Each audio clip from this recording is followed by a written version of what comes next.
वीना मलिक जो Pakistani showbiz industry का एक जाना माना नाम है और वो इंडिया में भी अपने झंडे गाड़ चुकी हैं। अपकमिंग प्रोजेक्ट्स में 4 फिल्म्स मुकम्मल हैं मेरे बॉलीवुड के।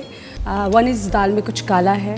उन्होंने कुछ दिन पहले ये इंकिशाफ किया था कि जब आप कैमरा के सामने नहीं होती तो बुर्का पहनती हैं, और अब उन्होंने एक जगह इंटरव्यू देते हुए कहा कि पाकिस्तान एक आज़ाद मुल्क है और यहाँ लोग हर तरह का लिबास ज़ेब-तन करते हैं। और इसके साथ उन्होंने पाकिस्तानी गवर्नमेंट को अपील करते हुए कहा कि उनको पाकिस्तानी एंटरटेनमेंट इंडस्ट्री के लिए एक ड्रेस कोड का तयन कर देना चाहिए, जिसके कुछ हदूदो क़यूद हों जो कि मीडिया पे आने वालों के लिए फॉलो करना लाजिम कर दिए जाएं। सोचने की बात यह है कि अगर ऐसा हो गया तो क्या होगा।